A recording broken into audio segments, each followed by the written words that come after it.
إن الحمد لله نحمده ونستعينه ونستغفره ونعوذ بالله من شرور أنفسنا وسيئات أعمالنا. من يهده الله فلا مضل له ومن يضلل فلا هادي له، وأشهد أن لا إله إلا الله وحده لا شريك له، وأشهد أن محمدًا عبده ورسوله، بلغ الرسالة وأدى الأمانة ونصح الأمة وجاهد في الله حق جهاده حتى أتاه اليقين. أما بعد، فإن أصدق الحديث كتاب الله تعالى، وخير الهدي هدي سيدنا محمد صلى الله عليه وسلم، وشر الأمور محدثاتها، وكل محدثة بدعة، وكل بدعة ضلالة، وكل ضلالة في النار. نستأنف حديثنا مع بصائر القرآن الكريم وآياته ونذره من سورة القمر، مما وقفنا عليه من قصص الأمم السابقة، مما نزل بهم غضب الله، نعوذ بالله من غضبه. ونقف اليوم مع مقطع هام جدا يتعلق بقصة، أو بالأحرى بجزء جامع مانع، وإن كان جزءا لكنه جامع مانع، من قصة لوط مع قومه، ثم مع إشارة لما وقع لفرعون وآله أو ملئه.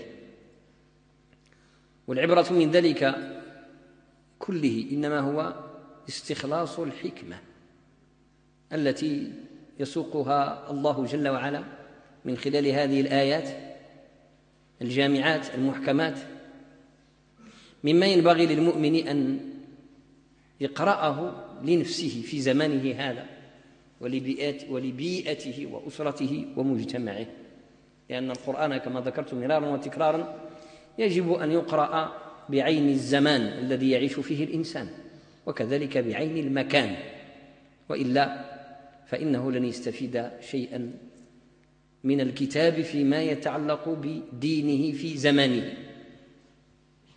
وقد قرئ علينا قبل قليل من القارئ جازاه الله خيرا قول الله جل وعلا: كذبت قوم لوط بالنذر إنا أرسلنا عليهم حاصبا إلا آل لوط نجيناهم بسحر نعمة من عندنا كذلك نجزي من شكر.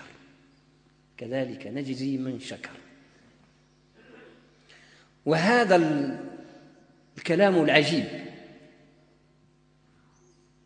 الذي يشير فيه الله جل وعلا سبحانه كما ينبغي لجلال وجهه وعظيم سلطانه إلى أمر العذاب النازل بالأمم في دنياهم قبل أخراهم، لأن السياق المذكور الآن في القصص هو ما نزل من العذاب المستقر والعياذ بالله بالناس إلى الإهلاك التام في الدنيا، وما ينتظرهم نعوذ بالله من عذاب الله دنيا وأخرى، وما ينتظرهم بعد ذلك من العذاب الأليم في الآخرة.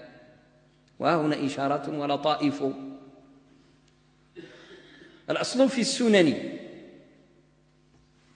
أن الله جل وعلا إذا أنزل العذاب بقوم جمعهم جميعا من حيث الدنيا، أقول صالحهم وطالحهم، والحديث دال على ذلك من قوله عليه الصلاة والسلام حينما سئل أنهلك، ويمكنك أن تقول أنهلك، أنهلك وفينا الصالحون؟ قال: نعم، إذا كثر الخبث.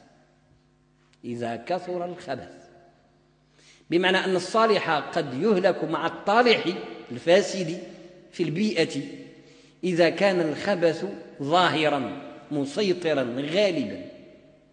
وثبت هذا في أحاديث كثيرة، حيث يخسف بجيش فيه خير وشر لكن شره غالب ويبعثون على نياتهم، ومثل هذا كثير، والتاريخ يدل عليه مما يحدث بين البلاد والعباد نعوذ بالله إلى زماننا هذا من الزلازل والكوارث والمصائب التي تقع بالناس، يعني يذهب ضحيتها الصالحون والطالحون، ولكن غضب الله جل وعلا إذ ينزل بالناس ويعني يجمع في ذلك كل من كان في تلك البقعة التي نزل عليها غضب الله نعوذ بالله من غضبه. فيعني قد يكون المرء مما وقع به البلاء في الدنيا مع قوم أهل شر قد يكون إن شاء الله على رتبة الشهادة، ويكون الآخرون جيفا.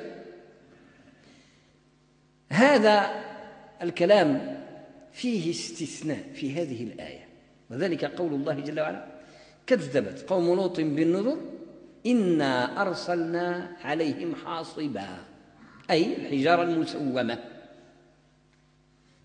وهذا الأمر العجيب كما ورد في سياق قبل هذا وفي مساقات شتى: قال فما خطبكم أيها المرسلون؟ قالوا إنا أرسلنا إلى قوم مجرمين لنرسل عليهم حجارة من طين مسومة عند ربك للمسرفين.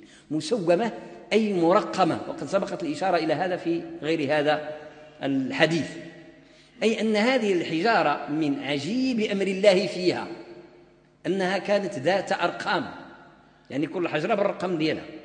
هذه حجارة فلان بن فلان تقتلوه، وهذه حجارة فلان حصبة، حجارة صغيرة جدا مرسلة مسومة، أي ذات رقم وذات هدف لا تخطئ هدفها حتى تصل إلى صاحبها بالضبط، لا يستطيع منها فكاكا ولا فرارا، لأن الذي أرسلها هو الله رب العالمين المتحكم في الكون كله، أسراره وأخباره ظاهره وباطنه، والذي يقوم بالتنفيذ هم ملائكة الرحمن الذين تعلمون ما شأنهم عند الرحمن.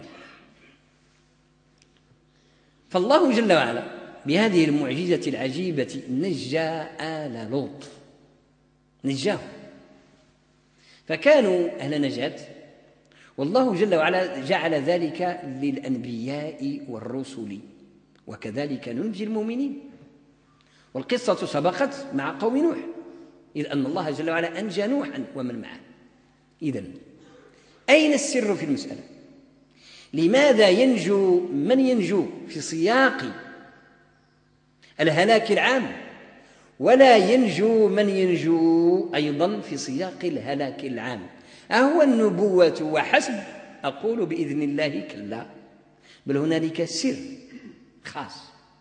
فالله جل وعلا قال: نعمة من عندنا إلا آل لوط، هذا استثناء، نجيناهم بسحر.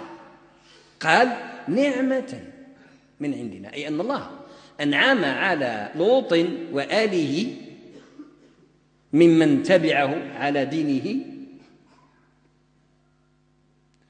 إلا زوجه أو إلا العجوز المعروفة.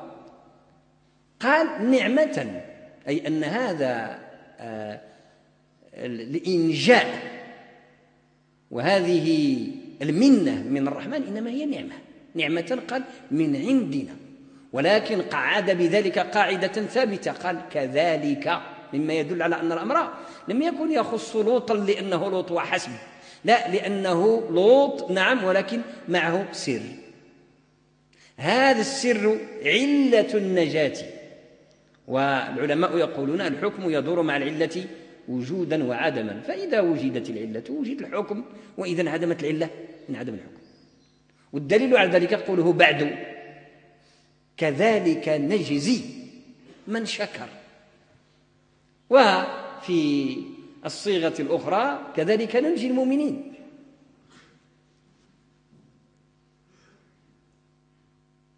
النبي عليه الصلاة والسلام في أحاديث كثيرة بين لنا هذا السر، وذلك أن سبب الهلاك وأن سبب النجاة من ذلك الهلاك أمران ثابتان مستقران في تاريخ الدين وتاريخ البشرية إلى يوم القيامة. أما سبب الهلاك فهو شيوع الفساد، وليس مجرد الفساد، يعني ماشي غير لأن الفساد كاين بين البلاد أو في البلاد وبين العباد إذن فذلك الفساد يقتضي الهلاك، بل شيوعه وظهوره وسيطرته. ولذلك الحديث الذي ذكرت: أن أهلك وفينا الصالحون، قال: نعم، ولكن قال إذا، وإذا ظرف زمان للمستقبل يتضمن معنى الشرط، يعني أنه بشرط نهلك، نعوذ بالله من الهلاك إذا يعني ولو كان فينا صالحون، ولكن إذا كثر الخبث.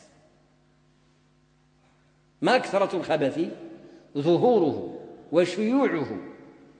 والله جل وعلا حينما يعني حرم الزنا وأوعد الزنات، والقصة هنا يعني في سياق قوم لوط الذين مارسوا الشذوذ لأول مرة في تاريخ البشرية. حينما ذكر الله جل وعلا الزنا وشنع عليه وأنزل حكمه، كان في ذلك السياق آية عجيبة تبين مقاصد التشريع في عقوبة الزنا، وذلك قول الله سبحانه وتعالى: إن الذين يحبون أن تشيع الفاحشة في الذين آمنوا لهم عذاب أليم في الدنيا والآخرة والله يعلم وأنتم لا تعلمون. فتأمل هذه الآية من قوله سبحانه: إن الذين يحبون أن تشيع شيوع الفاحشة، لأن المتأمل في عقوبة الزنا سيجد عجبا حينما يعني ينظر إلى تفاصيل أحكامها في الشريعة وعند الفقهاء، وذلك أنه لا بد من 4 شهداء كما هو نص القرآن الكريم، ولكن في تفصيل الفقه يقول الفقهاء لا بد وأن تتطابق أقوالهم في الشهادة على الحال والمكان والزمان، يعني جميع الأوصاف التي تجعل الحادثة التي وقعت ينبغي أن تكون متطابقة من أقوال الشهود جميعا. ما معنى ذلك؟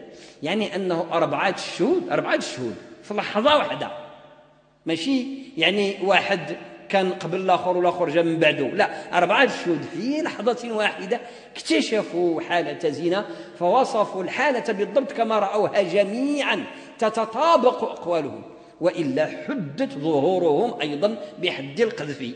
إذا تناقضوا بيناتهم تحد ظهورهم بحد القذف، لأن ذيك الشهادة ماشي صحيحة. طيب، شيء عجيب جدا. ما السر في ذلك؟ معناه أنه إذا بغينا نطبق هذا الحد فعليا، من سيعاقب على الزنا؟ يعني معروف في هذا السياق هو الشخص الذي صار يستهتر بقيم المجتمع، يعني ما بقى عنده غرض في حد، يمارس الزنا علنا. أما اللي كيتخبى ما عمره ما يحصل بهذه الحصلة هذه بهذا الشكل. يشهدوا عليه 4 شهود، وهذوك 4 شهود يعني الكلام ديالهم كيجي منطبق بالتوقيت وبالمشهد وبالحالة والمكان والزمان وكذا وكذا وكذا إلى آخره.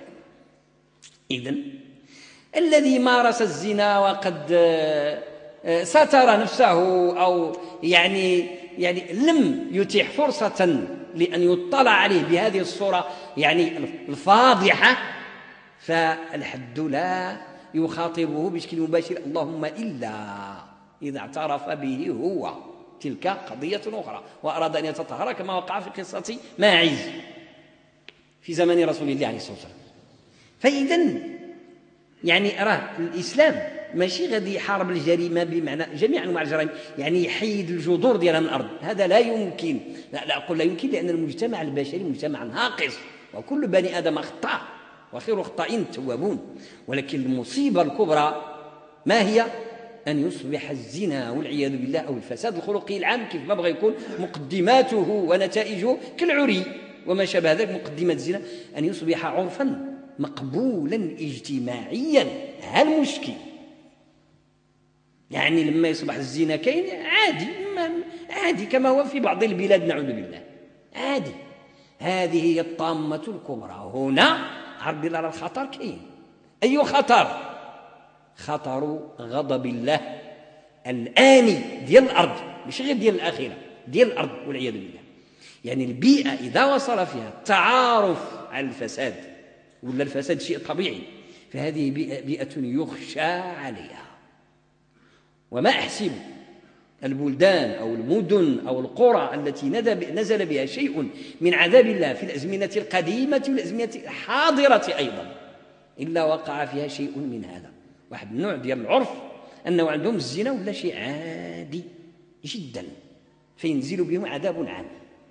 راه ما حد الأمة تتخفى في فسادها، فهي لا، رغم أنها فاسدة أقول، فهي لا تزال بخير. لكن حينما تعلن الفاحشة فهذا أمر رهيب. إن الذين يحبون أن تشيع، مشكلة الشيوع، وإذا شاع الشيء صار يعني عرفا عاديا. وقد بينا مرارا وتكرارا أن أصل تسمية المعروف إنما هو الخير، وأن أصل تسمية المنكر إنما هو الشر. يعني الكلمة الأصلية للمعروف سميته الخير، والكلمة الأصلية للمنكر سميته الشر. لكن كونه معروف هذيك راه صفة، لكن صارت بعده علما، يعني صارت هي يعني الكلمة القوية. وكذلك المنكر يعني هو صفة، راه اسم مفعول. وكذلك المعروف يعني يعرفه الناس، منكر لا يعرفه أحد. لما؟ لأنه غير موجود في البيئة، وإذا كان موجود كيكون قليل. منكر شيء يعني ينكره الإنسان، أي لا يعرفه، عرفه أو أنكره. عرفه شفتو عرفتو لأن عندك به سابق معرفة كتعرفه فعرفته، ولكن يعني ما عمرك ما شفتو كتقول له يعني من أنا، قال فأنكرني، يعني ما عرفنيش. فكذلك المنكر لما هو منكر؟ لأننا لا نعرفه، ما كاينش في البيئة ديالنا، فهو المنكر. لكن من اللي صبح المنكر متعارف عليه أي معروف، هذا معناه أن الموازين انقلبت، انتهى ميزان فقد، أو المجتمع فقد الميزان ديال شروط الوجود ديالو الاستمرار. ولهذا قلت يعني في هذه الآيات يعني راه القصة الواحدة يسوقها الله جل وعلا في كتابه، قصة لوط أو قصة فرعون أو نوح، ماشي كل مرة كيسوقها ويعطيك فيها واحد السر، إما ها سبب البلاء أو ها سبب الدواء، سبب الشفاء. وكل مرة يعطيك راه معمر القصص القرآني كيتعاود. الذي يظن أن القرآن يكرر نفسه فهو لا يعرف كتاب الله حقا. وسبحانه وتعالى عن ذلك علوا كبيرا أن يعيد الكلام كما هو لا جديد فيه. ما من آية يعني يتكرر أقول ظاهر لفظها إلا وفي سياقها حكم جديدة لم تذكر في السياق قبل، من بيان شبهة أو إشكال أو دواء أو علاج إلى غير ذلك من اللطائف والإشارات العجيبة. فتبين إذن من خلال هذا السياق ومن خلال بيانات رسول الله عليه الصلاة والسلام أن الفاحشة إنما يعاقب بها دنيويا أقول، يعني العقاب العام، نعوذ بالله من العقاب العام، إذا شاعت وقبلت اجتماعيا وصارت شيء عادي. ولذلك فعلا هذاك يعني صمام أمان، أو بالأحرى ميزان حرارة السلام والأمان للبيئة. تعرفوا واش البيئة آمنة روحيا ولا ماشي آمنة روحيا؟ هذا الذي نتحدث عنه الآن في هذا الزمان ونسميه بالأمن الروحي. هذا الأمن الروحي شكون هو الترمومتر ديالو؟ الميزان الذي يقيسه هو كيف الناس، حسهم، شعورهم إزاء الفساد، أي فساد. فما حد يعني الفساد نسميه فسادا، وما دام المنكر نسميه منكرا بالتسمية وبالشعور أيضا، يعني ما يوليش يعني الأمر عادي. فنعطيكم واحد المثال كما أحب أن أمثل به كثيرا نظرا لدقته. نحن في مسجد بيت من بيوت الله جل وعلا، في مجلس من العلم والذكر إن شاء الله نجعله، نسأل الله أن يكون من المقبولين عنده بهذا. لو أن شخصا أخرج بيننا الآن قنينة خمر غنفزعوا، غريب، علاش ما مولفينوش؟ لا، ليس في المسجد. وكيف المشكل؟ لو رأيناه في الخارج في مكان ما مما ولفنا أن نراه فيه، ما يوقع الكل نفسيا. هذه الحالة مش صحيحة. فلما؟ لأن الخمر منكر في المسجد وفي غير المسجد. فإذا بمعنى حس دقيق جدا في المؤمن، يجب أن يشعر باستغراب المنكر واستقذاره حيثما كان، فيما كان، ما دام أن الأصل في الخمر أو في أي نوع من أنواع الفساد أنه خمر، أنه منكر. أنه شيء فظيع مما لا يقبل شرعا في ذوق المؤمن وحسه.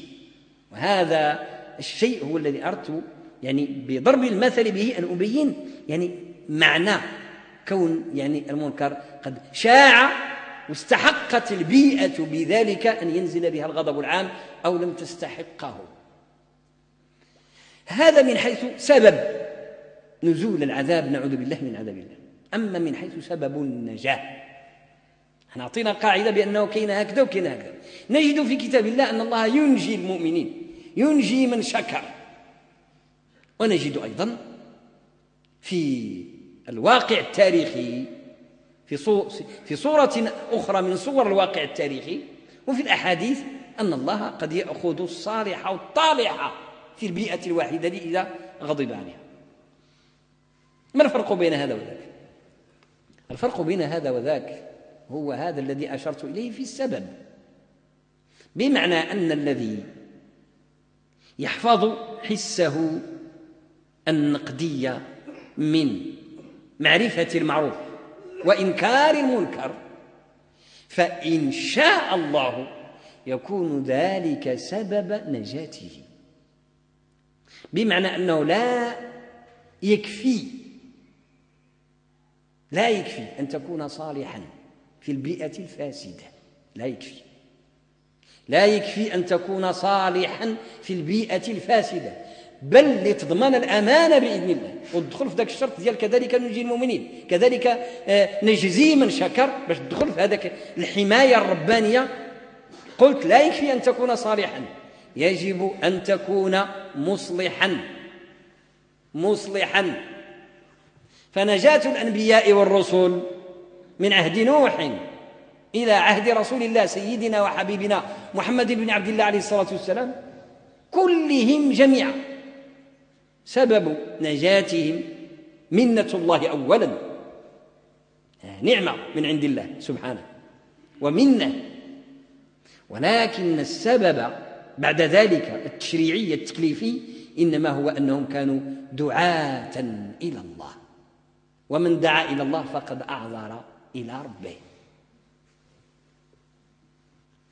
ولذلك ما دامت البيئة فيها أهل خير يدعون إلى الخير، يأمرون بالمعروف وينهون عن المنكر، قلت ولو كانوا قلة 4 ولا 5، والبحر العرمرم من البشرية في ظلام دامس، فلو نزل غضب الله بهم جميعا لأنجى إن شاء الله الفئة المصلحة ولو قلت. والقاعدة القرآنية مضطردة، لأن الله لما قال كذلك ننجي، كذلك تدل على الاستمرار، ننجي المؤمنين كذلك نجزي الشاكرين أو من شكر، تدل على الاستمرار. وهذا مما لا يقبل النسخ، هذا ما يدخلش هنا النسخ، فهو ليس حكما تكليفيا بالمعنى التشريعي، ولكنه سنة أو تقرير السنة، يعني السنن بالمعنى القرآني، يعني ما يسمى بالقوانين التاريخية في لغة التاريخ أو علم التاريخ المعاصر، قوانين التاريخ أو قوانين الاجتماع البشري، أو كما يسمي ابن خلدون طبائع العمران، يعني الأشياء الثابتة كما هي في الطبيعة كقانون الجاذبية وما شابه ذلك. فالله عز وجل يقرر سنة، وما قرره الله لا ينكسر، وما اضطرد عند الله لا ينكسر. ولذلك إذن كون هذه الأمة خير أمة أخرجت للناس فتلك من أعظم النعم، لأن الله أناط بها وظيفة الأمر بالمعروف والنهي عن المنكر، وكان ذلك من أسباب نجاتها عبر التاريخ. وإلا هذه الأمة أمرها عجيب، حقيقة أمرها عجيب، لأنه ما مر بها من البلاء والفساد عبر التاريخ إلى الآن مما يعجب له المرء كيف لم تمحي هذه الأمة من الوجود. السبب ذلك أن بركة القرآن وبركة الدين التي جعلت فئة من هؤلاء المؤمنين يتمسكون بهذا المبدأ الذي نص الله عليه في القرآن الكريم في غير ما موطن، وماشي غير بصيغة الأمر بالمعروف والنهي عن المنكر، بصيغ شتى، يعني تعددت الألفاظ والمقصد واحد. ولك أن تأخذ قول الله جل وعلا فلولا نفر من كل فرقة منهم طائفة ليتفقهوا في الدين، لأن هذا هو الدور الأصيل للعالم. العلم الذي قد يكون من تجلياته تفقيه الناس بأحكام الشريعة. أحكام الشريعة واش المقصود منها؟ فقط أن نعرف أن هذا الأمر واجب، وأن هذا الأمر مباح، وأن ذلك حرام، وأن الآخر مكروه أو مندوب. طبعا هذا مقصد إجرائي، ولكن الغاية من ذلك جميعا أن تكون هذه الأحكام علامات في الطريق، طريق السالك إلى الله. وهذا هو في الحقيقة صلب أو غاية وظيفة العالم. فلولا نفر من كل فرقة منهم طائفة ليتفقهوا في الدين، هذا الأول، ولينذروا قومهم، هذه الغاية، إذا رجعوا إليهم لعلهم يحذرون. فهذا الشيء الذي هو أساس النجاة، أن يكون العلم وأن يكون الدين، كل ذلك يجعل من الأمة فيها في داخلها، يعني في بنيتها الاجتماعية الداخلية، فيها من ينصح ومن يسدد ومن يرشد، ويكون التدافع داخل الأمة داخليا مما يفيدها في نجاتها من الهلاك العام. وكذلك كانت وكذلك تبقى بإذن الله إلى يوم القيامة. فهذه نعمة الكرة، وما ينزل بها من مثل ما نزل بالأمم البائدة فإنما يكون جزئيا، وهذا من نعمة الله جل وعلا. يعني ما كينزل شي بلا نطلب الله ما نكونوش حاضرين فيه، ينجينا ونجيكم من كل بلاء عظيم، كينزل يعني جزئي، يعني في مكان محدود أو في يعني موضع جزئي، ولا يكون عاما كما وقع لهذه الأمم السابقة من قوم نوح وقوم لوط وعاد وثمود وفرعون ومن تعلمون من الأمم التي أبادها الله يعني إبادة جماعية على جيل كامل، أو قطع دابره، ما خلاش حتى النسل ديالهم، ما بقاش كاع الأثر ديالهم في الأرض. بعضهم يعني قطع دابرهم، يعني قطع النسل ديالهم، أو يعني من أباد جيلا منهم، يعني بعض الأمم الأخرى بحال فرعون وآله، يعني جيش كامل، يعني تقريبا جيل كامل أبده جميعا، وما بقي إلا الأطفال والنساء والشيوخ بعد ذلك. فإذن ها هنا عندنا عبرتان ومهمتان في غاية الأهمية: سبب البلاء العام وسبب النجاة من البلاء العام.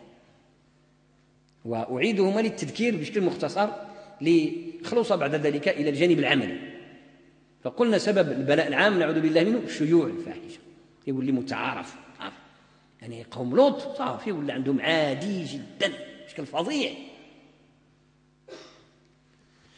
وسبب النجاة منه أن تكون هناك فئة بها الله جل وعلا، أو قول يعني هذه الفئة يعني تكون فيها شفاعة، الله تعالى يرعى فضلها الذي أنعم به هو جل وعلا عليها، وفي هذه الأمة تكون سبب نجاة لكثير من الخلق.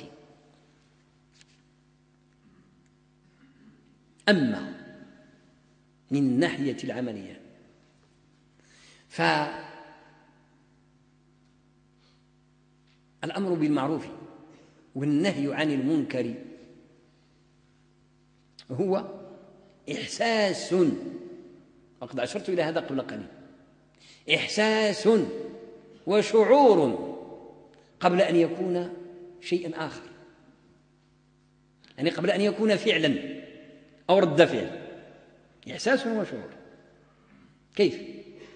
ليس معنى ذلك أنه لا ينبغي أن يكون هناك فعل، كلا طبعا، من رأى منكم منكرا فليغيره بيده. الأحاديث في هذا متواترة بالمعنى، حتى إنه عليه الصلاة والسلام قال في الحديث الصحيح: إن الله لا يسأل العبد يوم القيامة، يعني نسأل الله عز وجل أن يجعل حسابنا عرضا، لأن الحساب ماشي هو العرض، من نوقش الحساب عذب، نعوذ بالله من عذابه. قال عليه الصلاة والسلام: إن الله لا يناقش العبد يوم القيامة حتى يسأله عن المنكر. قل له رب العالمين: المنكر في اليوم الفلاني، في الساعة الفلانية، في الدقيقة الفلانية، بالمشهد الفلاني، تذكره فيذكره العبد، حتى إنه لا يسأله عن المنكر لما لم تغيره إذ رأيته؟ يا كنت حاضر مالك ما تصرفت شيء؟ حتى لا ينبغي أن نتوهم بأنه لا مسؤولية لأحد، كلا. وسأبين مراتب المسؤولية في هذا الأمر. قال النبي سيدنا محمد عليه الصلاة والسلام: فإذا لقن الله العبد حجته، فإذا لقن الله العبد حجته، زعما تقلب على الحجاج كذا ما كاينش، ما عاد إلا ربي يلهمك من عنده سبحانه، منة منه ورحمة وفضل. فإذا لقن الله العبد حجته قال: يا ربي يا ربي رجوت رحمتك وفارقت الناس، بلا ألف، فارقت خفت الناس، أنا ترجيت رحمتك، وديك اللحظة ما قدرش، لو فعلت لا قتلوني أو وقع بما وقع. رجوت رحمتك وفارقت الناس، هذه يقبلها الله عز وجل. ولكن هل فعلا، لأن ربي تعالى يعلم خائنة العيون وما تخفي الصدور، واش انت غادي تقول ربي راني خفت راه كان الأمر صعيب وهو ما كان شيء صعيب؟ فلا يمكنك أن تكذب على ربك، لأن الله عز وجل لا ينطلي عليه ذلك. فإذا كيف العمل وكيف التصرف؟ أعود إلى حديث رسول الله عليه الصلاة والسلام المشهور المتداول، وقد ذكرت طرفه قبل قليل: من رأى منكم منكرا فليغيره بيده، فإن لم يستطع فبلسانه، فإن لم يستطع فبقلبه، وذلك أضعف الإيمان. هذاك الآخر اللي هو أضعاف الإيمان به نبدأ، لأن تبدأ بالحد الأدنى لتعريف الحد الأعلى. فأن تغير بقلبك المنكر كيف يكون؟ كثير من الناس كيسمع هذا الحديث ولا كيقراه، وبعضهم كتب هذا مع الأسف الشديد، أنه هذه درجة السكوت والدرجة السلبية في تغيير المنكر، بمعنى أنه ما كدير والو. هذا غلط، ماشي صحيح، ليس سليما ولا صحيحا على مستوى اللغة، وليس صحيحا ولا سليما على مستوى الشرع، لأنه الحديث كيقول لك: فإن لم يستطع فبقلبه. هذه كتسمى دلالة الاقتضاء عند الأصوليين، بمعنى أنك ها هنا تقتضي فعلا مقدرا سبق بيانه والتلفظ به، وهو قوله: من رأى منكم منكرا فليغيره، بمعنى فإن لم يستطع بيده، لم يستطع بلسانه، فليغيره بقلبه. وخا ما كاينش فليغيره في الحديث، راه كاين بالمعنى، وهذا واضح جدا في الدلالة العربية اللغوية.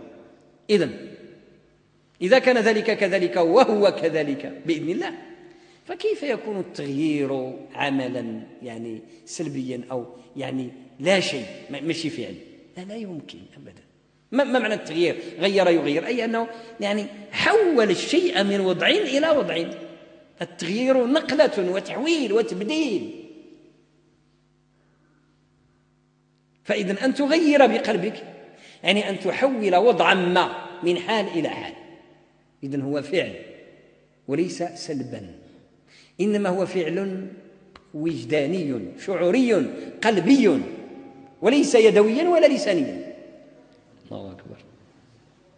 فالتغيير إذن بالقلب عمل وجداني وفعل من أفعال القلوب كما يعبر أهل النحو،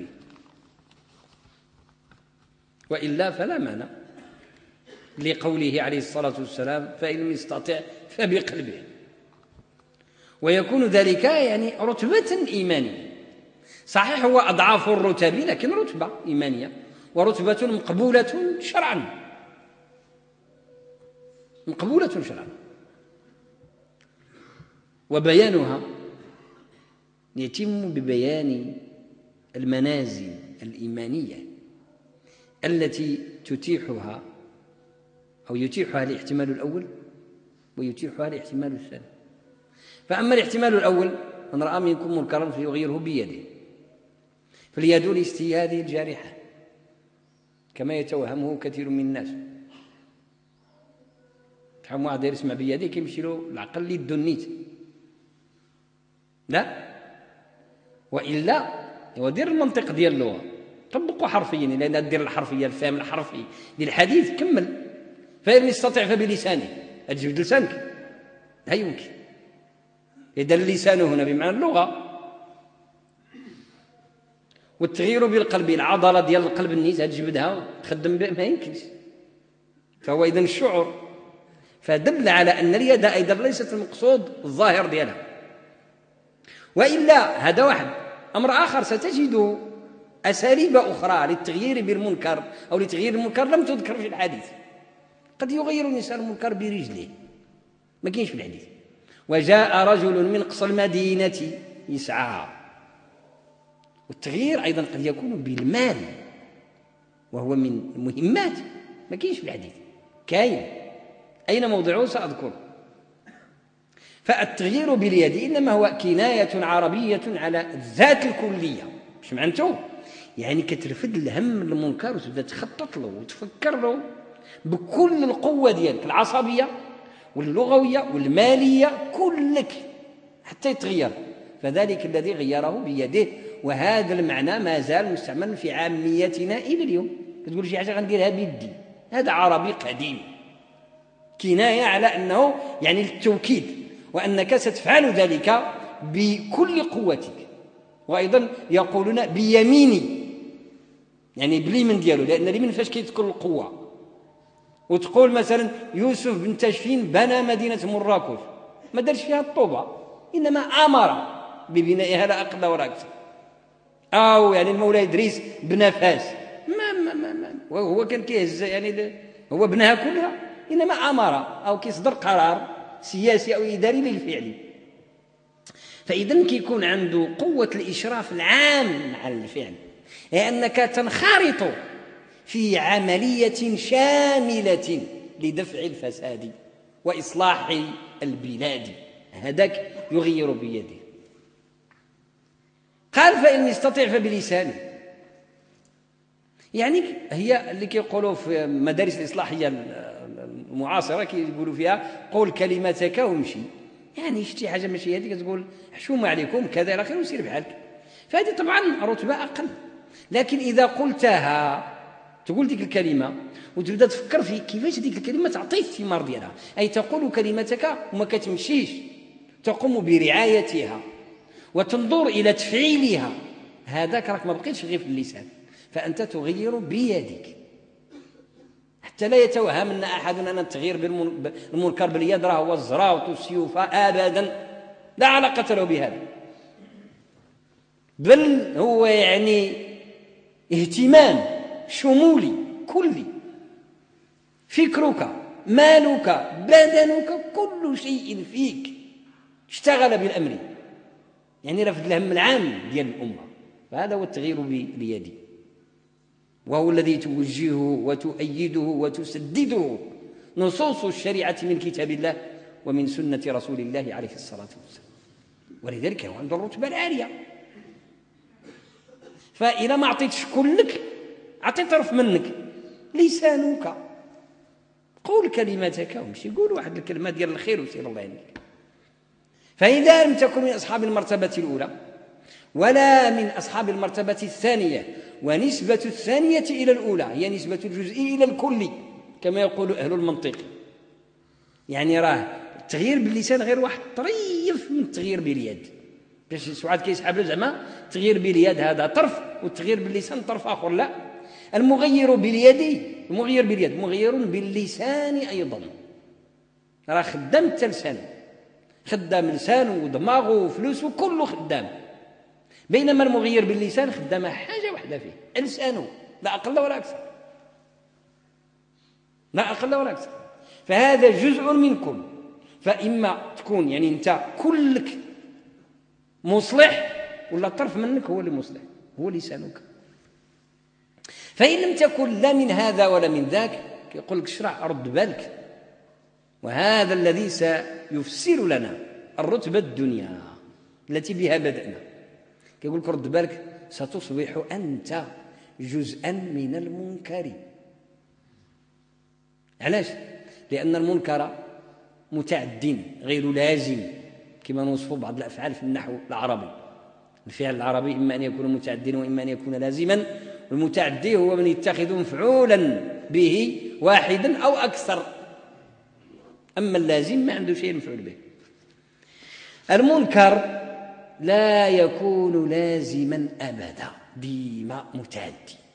إذا كان منكر في شي بيئة عرف بلي راه عنده الضحايا، عنده المفعول به، لأن ما معنى كون المنكر موجود؟ يعني أن الناس يمارسونه، وإلا فما لا يتصور المنكر في الخيال. لا بد يعني هنالك ممارسة للمنكر في البيئة. فإذا كان يمارس وانت لست من المغيرين لا باليد ولا باللسان، فأنت مهدد أن تكون ضحية لهذا المنكر، أي أن تمارس أنت أيضا المنكر. علاش؟ كيقول لك لأنك غادي تولفه. أنت لا تدفعه بيدك يعني بكليتك، لا تدفعه بلسانك، عندك تكون سلبي، أي هذا هو المقصود، أي غيره بقلبك. ف100% هذا المنكر سيؤثر فيك، ترى بعينك وتسمع بأذنك، ستتطبع نفسك عليه، يعني غادي تولفه، وملي تولفه فستصبح تلقائيا جزءا منه، وتكون تما بديت المرحلة ديال المرض، أي المرحلة الخطيرة التي فيها إن الذين يحبون أن تشيع الفاحشة في الذين آمنوا، وتصبح يعني المعروف يتقلب لك المفهوم. وهذا أمر يعني كلنا كنعرفه. يعني عدد ديال المفاسد اليوم ولات عندنا عادية. علاش؟ ما كاينش تغيير بالقلب، حقيقة ما كاينش.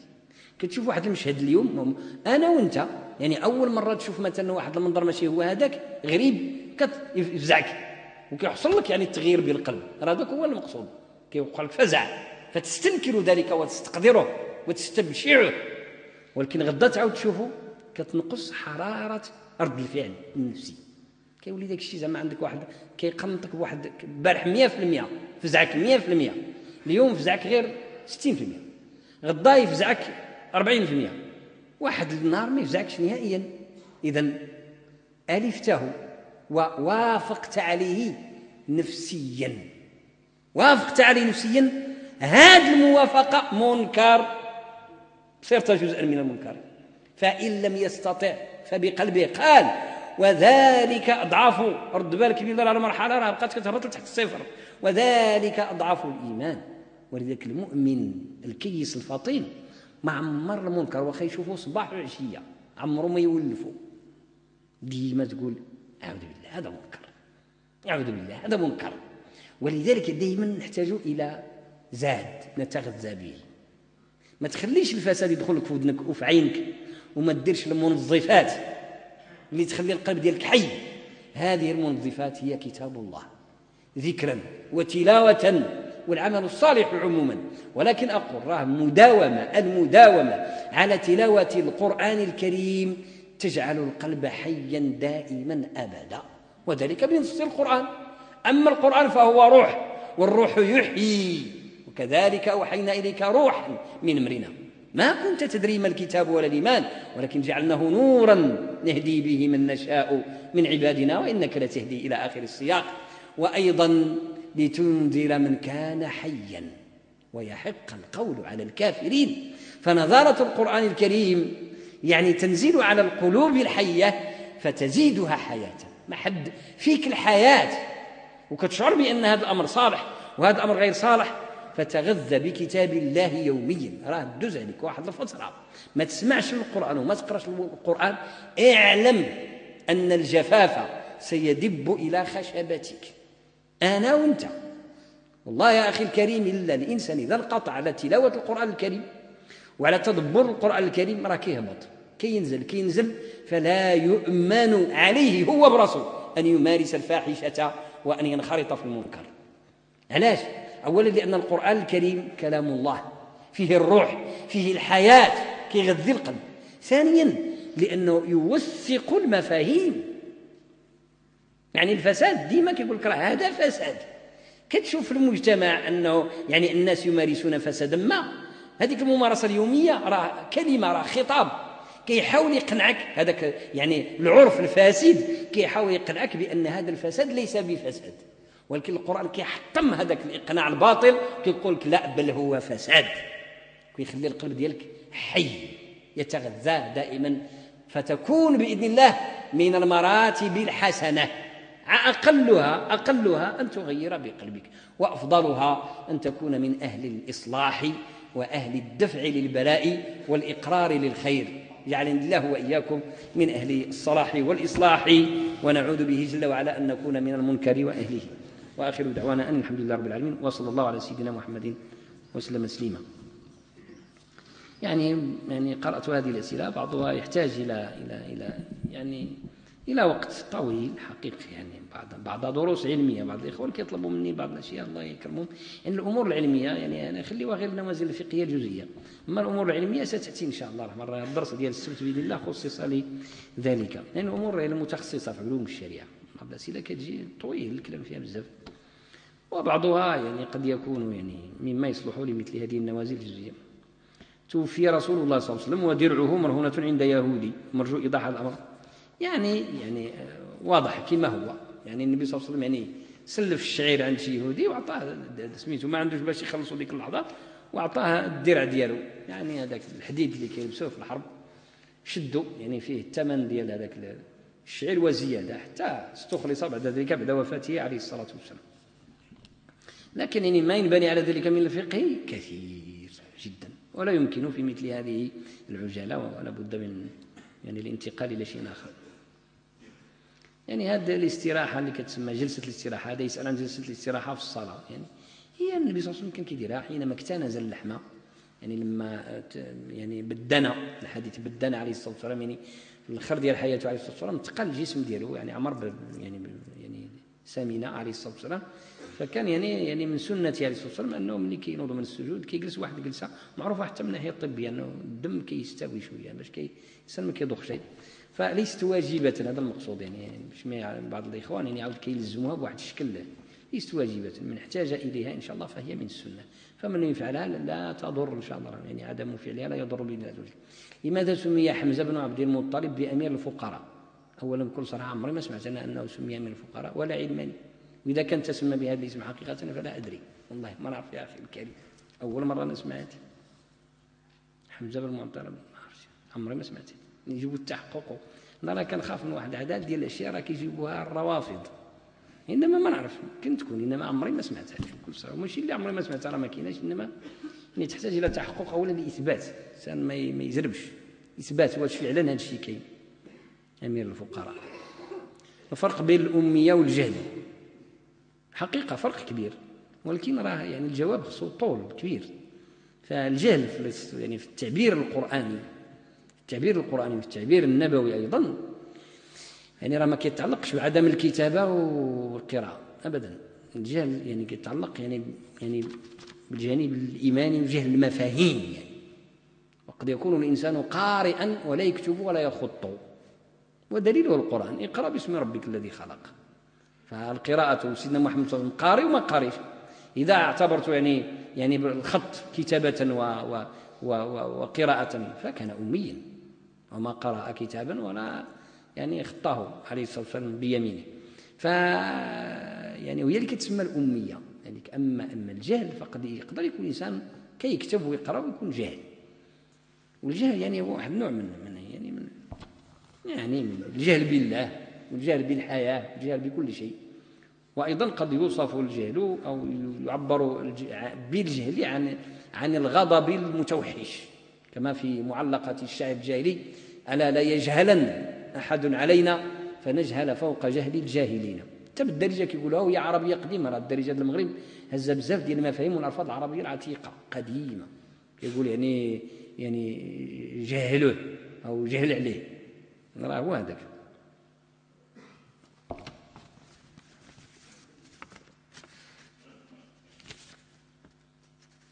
يعني كثرت الأسئلة على هذا الزواج العرفي، يعني موافقة من قبل أيضا بعض الأسئلة علمية دقيقة تحتاج لوقت طويل. أنا كنقرأ قدامي، يعني سولوا على بعض الأحكام الفقهية الواسعة الفسيحة وبعض المصطلحات الأصولية يعني في حول الخطاب كذلك، هذا الشيء أخي يحتاج الوقت. وبعض الأسئلة أيضا.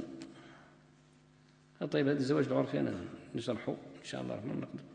ويعني والربا ربا، يعني بزاف الأسئلة تجي على هذا الربا وهذا الربا. الربا الحرام واحد، السلام. كما أن ما أسكر كثيره فقليل حرام، كذلك يعني مليار الربا بحال درهم الربا. الله يجعل البركة. أما الربا ما يولي حلال، اللي كيولي حلال عليه هذاك سميتو الضرورة. الله اللي يكتب على شي مؤمن، يعني الضرورة بحال بنادم الله يحفظ، يعني جاز له شرعا يأكل الجيفة، والله يحضر السلام عليه وصل شي مسلم داك الشيء. والربا راه ربا ديما، يعني درهم ربا في الحديث الصحيح أشد عند الله من 36 زنية، درهم الربا واحد. لذلك يعني الحرام سميتو حرام. أما بالنسبة لهذا الأمر الذي يتعلق بالزواج العرفي، راه كاين واحد الإشارة في المدونة هذه جديدة بهذه الصيغة هذه، أن بعض الناس يعني ينتقدوا بعض الصيغ منها. شت الأمور يعني التشريعية والأمور القانونية السر فيها ماشي النصوص، لا، حقيقة النصوص عندها دور، ولكن راه السر فيها هو الإنسان. جوج حوايج هذا الإنسان صاحب النازلة اللي وقع له المشكلة، هو واش باغي يعبد الله ولا باغي يحل مشكلته بالحلال ولا بالحرام. فلذلك الأمور بمقاصدها. واحد، وأنا نبين هذا الأمر. النوع الثاني هذاك اللي غادي يطبق القانون، عدل موثق ولا قاضي ولا كذا، هذاك عنصر مهم وضروري. وإلا يعني اللي بغى يدير الحرام، حتى بالمدونة القديمة كانوا كيديروا الحرام بكتاب الله وسنة رسول الله. اللي بغى يدير الحرام صعيب سهل، ومن زمان هذه الأمر تحدث عنه الفقهاء منذ القديم وانتقدوه في اللحظات التي يلين فيها دين الناس، كينحط التدين ديال الناس في المجتمع. وقد حكى ذلك الإمام الباجي أبو الوليد بن رشد والإمام الشاطبي وغيره على أحوال الفساد التي كانت في الأندلس وكانت أيضا في المشرق العربي القديم. يعني بعض أهل الأهواء يتلاعبون بالأحكام ويحكموا له بقول فلان لا هو كان عرفوه ما كان عرفوه شيء، نحكموا له بقول فلان. هذه من الطرائف التي ذكرت. شي واحد جاء يعني في مسألة قضائية وكانوا القضاة كيتشاوروا مع الفقهاء، لأن القضاة هما فقهاء، إنما القاضي كيكون عنده السلطة في الإلزام. فالقاضي يعني لما يعني تشاور مع الفقهاء أعطوه يعني الفتوى ديال المذهب المالكي، يعني بواحد الرأي في المذهب المالكي، والمذهب المالكي مذاهب ماشي مذهب واحد. فهذاك اللي تحكم عليه مشى لذوك المشاورين أو المشاورين بالأحرى الفقهاء، قال له ودي كذا وكذا، واش ماشي حشوم عليكم كذا، احكم عليا بكذا. قال له علاه أنت ما حسبنا أنها لك، لو علمنا أنها لك لا أفتيناك بقول فلان. إذا ما جبنا ديال بالقاسم نجيبوا ديال بالمواز ولا بالماجيشون، بزاف المالكية كاين اختلفوا. فالتلاعب يعني بالشريعة ولا التلاعب بالنصوص ماشي زعما شحال من واحد عدد المؤمنين كيخصو قال زعما يقطع التلاعب، ما يمكنش. والله جل وعلا ما قصد ذلك، بل جعل من النصوص ما يحمي المبادئ العامة وأوكل الناس إلى نياتهم، لأن الحساب الحقيقي عمره ما يكون في الدنيا. علاش كاين الآخرة؟ علاش كاين الإيمان بالغيب؟ راه ما يمكنش. هذا ما جعل الله في الكون. ويموت الظالم وقد أكل مظلمته ولم ينتقم منه أحد. زعما سلكت أبدا. خصي الإنسان يقول أنا المشكلة نحلها في الدنيا في خطرة. ما جعل الله الدنيا هكذا. كاين أشياء تحل جزئيا في الدنيا، ولكن كثير من الأشياء نعوذ بالله ترجع إلى الآخرة. وهذه طبيعة التشريع الإسلامي، باش كيخلي القرآن كيدير لك التربية الذاتية. انت بوحدك تنوض طبق الإيمان ما تحتاجش للزروطة. وإلا فما معنى الصيام والصلاة وعدد الأشياء يعني اللي ما نضش لها هو ما كاينش اللي يلزموا بها. وفي الحديث الصحيح أيضا من المشهور أن النبي صلى الله عليه وسلم يعني كان يقضي بين اثنين فقال إني بشر. زعما تقدروا يعني ديروا شي ألاعيب وكذا، إني بشر تاني يمكن تدوخوني عليه الصلاة والسلام بأبي وأمه حاشاه، إني بشر. وقد يكون بعضكم ألحن بحجته من بعض، يعني واحد مطاور كيعرف يهضر محامي بليغ. وقد يكون بعضكم ألحن بحجته من بعض، فمن قضيت له بحق أخيه المسلم فإنما هو قطعة من النار فليأخذها إن شاء. أنا نقضي له نقول له هي ديالك فليأخذها إن شاء أو ليتركها. راه القضية غدا غادي يهزها، إلا فلت دابا يفلت شي غدا. فهذا الذي ينبغي أن ينتبه إليه في أمر التشريع وفي أمر النصوص. ولذلك كان رجع لقضية الزواج العرفي هو من هذا القبيل، بمعنى أنه يعني في المدونة كاين بأنه إلا جاء الزوج مع الزوجة وصرحوا في لحظة الخطبة بأن هذا الولد ديالهم كيمكن يعني الموثق يثبت لهم من قبل العقد بأنه ولدهم، ولكن يعني إلا بغى يفهم هذاك الموثق وهما حتى هما الجوج، كنقول جوج الأطراف عندنا الإنسان، راه ماشي النصوص ممكن تأولها بالصورة الإيجابية، ممكن تأولها بالصورة السلبية إلا بغيت، وكل واحد كيتحمل مسؤوليته لهيه ماشي هنا. إلا فهموا معنى العقد شرعا راه غتسلك القضية. فالعقد مع الأسف هذا من الأشياء اللي اندثرت بسبب يعني كثير من التطورات الاجتماعية المعاصرة. العقد راه ماشي هو هذيك الوثيقة الكارت، ماشي هو العقد. هذاك الكارت هو وثيقة العقد أو توثيق العقد. أما العقد في الإسلام في جميع صوره، سواء كان عقد نكاح أو عقد تجارة أو إيجارة أو هبة أو كراء، كما بغى يكون العقد، في قوله جل وعلا يا أيها الذين آمنوا أوفوا بالعقود. العقد توافق إرادتين نعبر عن هذا التوافق بصيغة، سواء كان كلمة لغة أو إشارة كيف ما كان. طبعا هذا التعريف العام، كاين شروط أخرى لابد أن تكون يعني الشهود وكذا إلى آخره، ولكن هذا معنى العقد يعني جوج ديال الناس أو أكثر تفاهموا. فلذلك عقد النكاح أو الزواج راه كيكون غير شفوي. وحنا دركنا يعني ناس أجيال سابقة جدود يعني وآباء أيضا دركناهم ما عنده لا قاغط ولا حالة مدنية، وعنده الأولاد وقبيلة كان عايش في الحرم أبدا. فكانت العقود الشرعية هكذا، بعضها موثق وبعضها غير موثق. فإذا كانت واحد الجلسة بين عائلات وجات يعني الشروط وأركان العقد بالأحرى، أركان العقد تحققت من الناحية الشرعية، حضر ولي ديال البنت، حضر الزوج أو من ينوب عنه، عبر بأنه هو يخطب فلان، أو الآخر قال له قبلنا على صداق قدره كذا، قالوا الله يسخر، وجوج الناس صالحين عدلان. ما معنى عدلان؟ جوج الناس صالحين من أهل الخير، فقد تم العقد. عاد راه ديك الساعة نمشيو نوثقوه بشكل ورقة وكيوقع عليها القاضي. فإذا تمت هذه الصورة هذه، يعني الناس كيسميوها خطبة، إذا تمت خطبة في هذا الشيء كله فهذا زواج. فإذا حصلت ولادة قبل توثيقه ومشيت أنا عند القاضي يقول الله يرحم الوالد هذا الولد وديرها ولدي، القاضي خصو يسولني كيفاش دوزتو ديك الجلسة. لما يشوف الصورة ديالها بأنها بداك الشكل عنده الحق بالواجب عليه يقبل لي هذاك الولد على أنه ولدي. بينما إذا كان هذاك الشيء ماشي عقد، غير خطبة فقط، ما تذكر لا صداق ولا حد ما حاضر وكذا، فكيكون مع الأسف ابن زنا. فإذا شكون اللي غيحدد هذا الشيء؟ ماشي النص القانوني، ما يحددولكش النص القانوني، أنا حددو أنا وأنت الإنسان. فالزوجان خصهم الصدق، واش باغيين يعبدوا الله ولا ما بغاوش يعبدوا الله، بغاو يتبناو الحرام ولا بغاو يتبناو الحلال. والموثق خصو يكون كيخاف الله حتى لا يوثق زورا. سبحانك اللهم وبحمدك نشهد أن لا إله إلا أنت نستغفرك ونتوب إليك.